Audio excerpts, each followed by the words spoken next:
तो जैसा कि हम अपनी पिछली शॉर्ट वीडियो में जायंट्स के बारे में बात कर चुके हैं और समझ चुके हैं कि कैसे साइंस के पास कोई फिजिकल एविडेंस नहीं है जायंट्स के अर्थ पर कभी एग्जिस्ट होने या ना होने को लेकर, और बात रुकी थी कि जब कोई फिजिकल एविडेंस ही नहीं है तो इंटरनेट पर पड़ी ये इमेजेस कहाँ से आई। और इस सवाल के जवाब में मैंने अपनी रिसर्च को थोड़ा और एक्सपांड किया और मुझे पता चला कि ये इंटरनेट पर एग्जिस्ट करती सारी ही जायंट्स की इमेजेस डिजिटली अल्टर की गई हैं। और इस कहानी की शुरुआत होती है 2004 में, जहाँ रातों रात ये फेक जायंट स्केलेटन वाली इमेज इंटरनेट पर गर्दिश करने लगी, जहां लोगों को इसके फेक होने का कोई आइडिया नहीं था, क्योंकि ये वो वक्त था जब हर इंसान के पास इंटरनेट का एक्सेस नहीं हुआ करता था और ना ही लोग फोटो एडिटिंग को लेकर इतने अवेयर थे। तो इसी लैक ऑफ अवेयरनेस की वजह से लोग इसे सच समझने लगे। बट आगे चलकर कुछ न्यूज एजेंसीज ने इसे क्लियर किया कि ये टोटली फेक इमेजेस हैं, बट तब तक बहुत देर हो चुकी थी। तो देखो, अब हम यहाँ 2 पॉइंट डिस्कस कर चुके हैं। पहला कि साइंस को डायनासोर तक के स्केलेटन मिल गए हैं, तो जायंट्स के क्यों नहीं मिले, और इंटरनेट पर एग्जिस्ट करती ये सारी ही इमेजेस फेक है। तो सवाल आता है कि क्या सच में जायंट्स पुराने लोगों की कहानियां और इमेजिनेशन थे?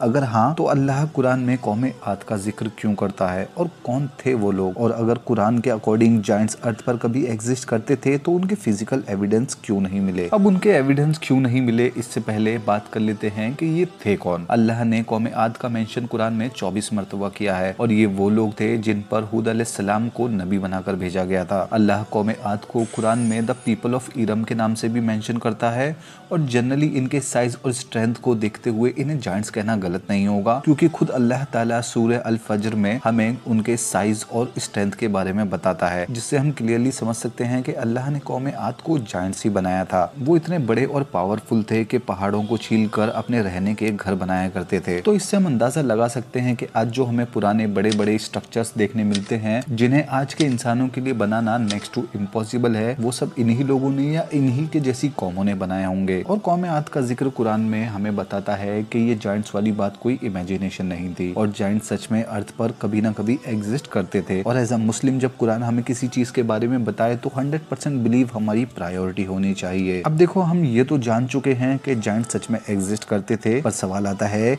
कि हमें उनके एविडेंस क्यों नहीं मिलते। साइंटिस्ट और आर्कियोलॉजिस्ट को डायनासोर तक के स्केलेटन्स मिल चुके हैं, तो जायंट्स के क्यों नहीं मिले? वेल, इसका जवाब भी अल्लाह हमें कुरान में दे देता है, जहां अल्लाह बताता है कि हमने उन पर ऐसी हवाएं भेजी जो 7 रातों और 8 दिनों तक चलती रही, ताकि तुम उन लोगों को उखड़े हुए खजूर के तनों की तरह मरा हुआ देखो। वहीं अल्लाह कुरान में दूसरी जगह बताता है कि हमने उन पर दुख देने वाली हवाएं छोड़ी, जिसने हर चीज को राख बना दिया। और ऐसे ही अल्लाह कुरान में अलग अलग जगह कौमे आद की बर्बादी का मंजर बयान करता है, जिससे हम समझ सकते हैं कि क्यों हमें कौमे आद का कोई एविडेंस नहीं मिलता, क्योंकि अल्लाह के अजाब ने कुछ बाकी ही नहीं रखा सिवाय उनके घरों के, जिन्हें हम आज देख सकते हैं। और मेरी नजर में दूसरा रीजन ये भी हो सकता है कि कौमे आद बस एक कबीला था जो यमन और ओमान के इलाकों में बसा करते थे, और इसीलिए जब अल्लाह का अजाब उन पर आया तो हमें उसके बाद से उनके कोई एविडेंस और कहीं नहीं मिले। अब देखो, बताने के लिए तो जायंट्स के बारे में बहुत कुछ था, जिसके ऊपर हजारों वीडियो आपको यूट्यूब पर मिल जाएंगी, पर मैं बस अपनी वीडियो में 2 चीजों को एक्सप्लेन करना चाहता था